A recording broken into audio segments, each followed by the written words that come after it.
मी 10 वर्ष झालं नगरसेवक म्हणून काम करत असताना एक नागरिकांनी सांगायचं की कुणाची अशी पिळवणूक झाली, कुणाचे आर्थिक नुकसान झाले, कुणाचे मानसिक नुकसान झाले, एक जरी नागरिकांनी सांगितलं तर मी राजकारण सोडून देईन, जाहीरपणे सांगतो.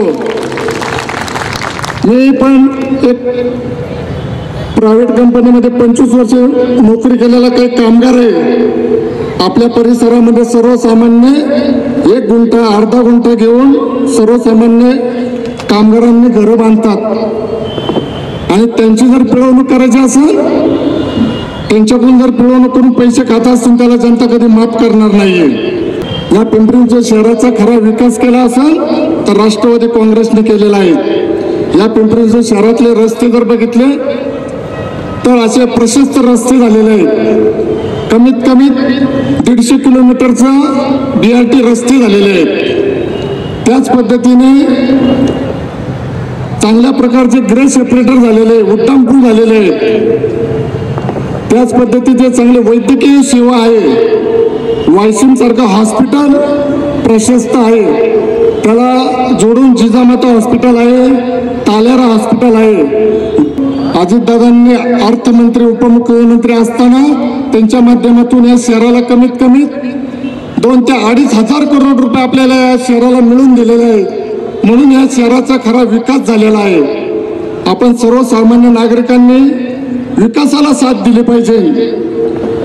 आज आपण पाहत आहोत गेल्या 2.5 वर्ष झालं भाजप शिवसेनेचं सरकार आहे. आपल्या शहरामध्ये 3 आमदार आहेत, 3 खासदार आहेत, पण आपल्या शहराकरता अजून त्यांनी 1 रुपया पण आणलेला नाहीये. हे फक्त खोटं बोलतात, रिटून बोलतात आणि खोटे बोलतात. असे फक्त हे भाजप शिवसेनेचे नेते आहेत. त्याकरता सर्व नागरिकांनी ज्या पद्धतीने आपण केंद्रामध्ये आणि राज्यामध्ये त्यांनी अशा चुकीचं भूलथापा देऊन सत्ता मिळवली, पण त्याला हे पिंपरी चिंचवड शहरातली जनता त्यांना कधीही साथ देणार नाहीये हे आम्ही ठामपणे सांगू शकतो. असा या परिसरामध्ये आपल्या पिंपरी शहरामध्ये राष्ट्रवादी काँग्रेसने विकास केलेला आहे आणि आपण सर्वांनी विकासाला साथ दिली पाहिजे.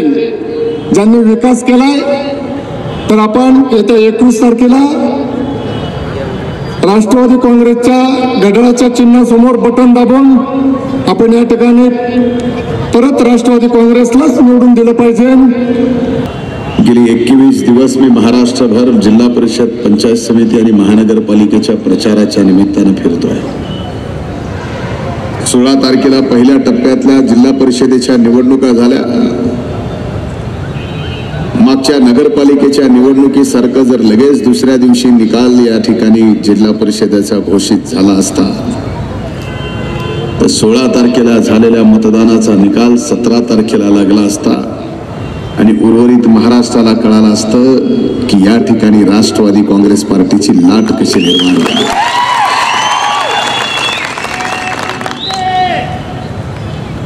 खरं तर पिंपरी चिंचवड महानगरपालिकेच्या या निवडणुकीत पिंपरी चिंचवडकरांना एक निर्णय घ्यायचा. ही महानगरपालिका नागपूरकर फडणवीसांच्या ताब्यात द्यायची का भूमिपुत्र आदरणीय अजितदादा पवार साहेबांच्या ताब्यात?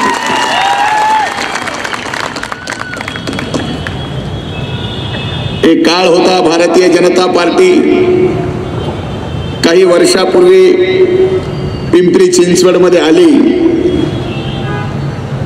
राष्ट्रवादी काँग्रेस पार्टीला सोडून गेलेल्या सरदारावर आरोप करायचे. आता मात्र भारतीय जनता पार्टीने ठिकठिकाणी या पिंपरी चिंचवडमध्ये डिजिटल लावलेत. ना भय ना भ्रष्टाचार. अरे भाजपवाल्यानं ज्यांचा भय होता ते तुम्ही घेतला, जे भ्रष्टाचार करीत होते तेही तुम्ही घेतले आणि आता पिंपरी चिंचवडकरांना तुम्ही सांगताय ना भय ना भ्रष्टाचार. अरे जरा अकलेचे तारे तुम्ही तोडा. काय चाललंय? एक गोष्ट मात्र निश्चित आहे,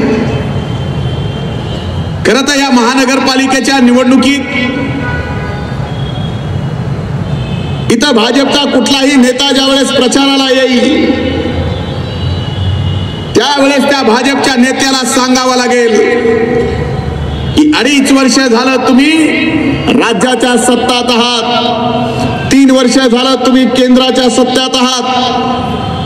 या 2.5 आणि 3 वर्षाच्या सत्तेत तुम्ही पिंपरी चिंचवडसाठी काय केलं याचं उत्तर या ठिकाणी तुम्हाला द्यावं लागेल. अहो नागपूरकर, तुम्हाला पुणे पिंपरी चिंचवड करायला आणखी 10 जन्म घ्यावे लागतील. इथली लोक फार चोखंदळ आहेत. त्यामुळे तुम्हाला असं वाटत असेल की आमच्यातले काही सरदार तुम्ही घेतले म्हणून तुम्ही निवडणुका जिंकू शकता. अरे जे मतलबी सरदार आम्ही सत्तेत असताना गब्बर होऊन गेले आणि सत्ता जाऊन काही दिवस काय गेले नाहीत, ज्या राष्ट्रवादी काँग्रेस पार्टीने यांना मोठं केलं त्या राष्ट्रवादी काँग्रेस पार्टीच्या पाठीत खंजीर यांनी खुपसला. या निवडणुकीत मी आपल्याला एकच मागणी करायला आलो आहे की ज्यांनी राष्ट्रवादी काँग्रेस पार्टी सोबत गद्दारी केली या निवडणुकीत त्यांना आपण माफ करू नका, ही माझे हात जोडून आपल्याला कळकळीची विनंती. आणि या निवडणुकीमध्ये अनेक ठिकाणी गेल्यानंतर जनतेकडून मला एक मागणी आली, बोले धनुभाऊ तुम्ही जरा भाजपवाल्याला सांगा. म्हणला रे मी तर राष्ट्रवादीचा, मी कसं सांगू, त्यामुळे जरा जुने संबंध. म्हणलं काय सांगू, म्हणले आता भाजपवाल्याला सांगा की भाजपचं कमळ चिन्ह सोडून गाजर चिन्ह ठेवा. अगोदरही अनेक पिंपरी चिंचवडकरांना भाजपवाल्याने येऊन गाजर दाखविली. आता मात्र हेच गाजर भाजपवाल्यांच्या तोंडात घालायची वेळ आलेली आहे. म्हणून आता तुम्ही माफ करू नका. मोदी देशाचे प्रधानमंत्री झाले, 6 महिन्यानंतर लगेच या देशामध्ये त्यांनी मास्कबंदीचा निर्णय केला. त्याच वेळेस या देशामध्ये 4 राज्याच्या निवडणुका लागल्या होत्या. त्या 4ही राज्याच्या निवडणुकीमध्ये भारतीय जनता पार्टीला यश आलं. मग देशातले भाजपचे नेते म्हणू लागले की आम्ही मास्कबंदी केली तरी जनता आमच्या सोबत आहे. 8 नोव्हेंबरला भाजपनी नरेंद्र मोदींनी नोटबंदी केली. त्या दरम्यान या महाराष्ट्रामध्ये नगरपालिकेच्या निवडणुका चालू होत्या. त्या बहुतांश नगरपालिकेच्या निवडणुकीत सुद्धा भाजपला यश आलं. आता भाजपचे नेते म्हणा लागलेत की आम्ही मास्कबंदी केली तरी जनता आमच्या सोबत आहे, आम्ही नोटबंदी केली तरी जनता आमच्या सोबत आहे. जर आता या महानगरपालिकेच्या निवडणुकीत तुम्ही चुकलात, शपथपूर्व सांगतो नसबंदी निश्चित आहे. नाहीतरी मोदी साहेब नोटबंदीच्या काळात एक भाषण देऊन गेले, मित्रों मेरा क्या है, मैं तो फकीर हूं फकीर. और मोदी साहेब तुम्ही फकीर आहात हे निश्चित आहे, पण हा देशातल्या जनतेला तर संसार आहे, प्रपंच आहे, काही उठून निर्णय घेता येतात. मला लाज वाटते या भाजपवाल्यांची. जे भाजप म्हणत होतं पार्टी विथ डिफरन्स, आता पार्टी विथ डिफरन्स कशी झाली बघा. अरे ज्या भाजपची गल्लीपासून दिल्लीपर्यंत आज सत्ता आहे, आजही भाजपचे नेते या ठिकाणी सांगतात की आमच्या मोदींची लाट आणखीन ओसरली नाही.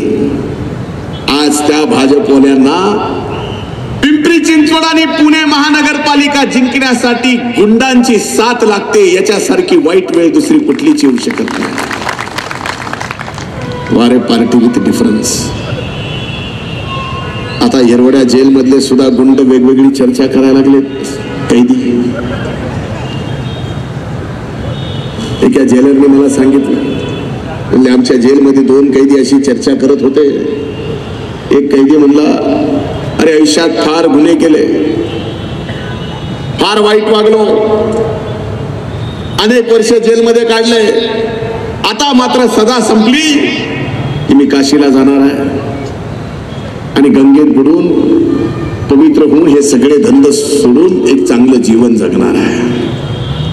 दुसरा कैदी त्याला म्हणला, अरे कशाला एवढी उठाठेव करतोयस, जेलमधून बाहेर पडल्या पडल्या डायरेक्ट भाजपमध्ये जा, पवित्र होऊन जाशील.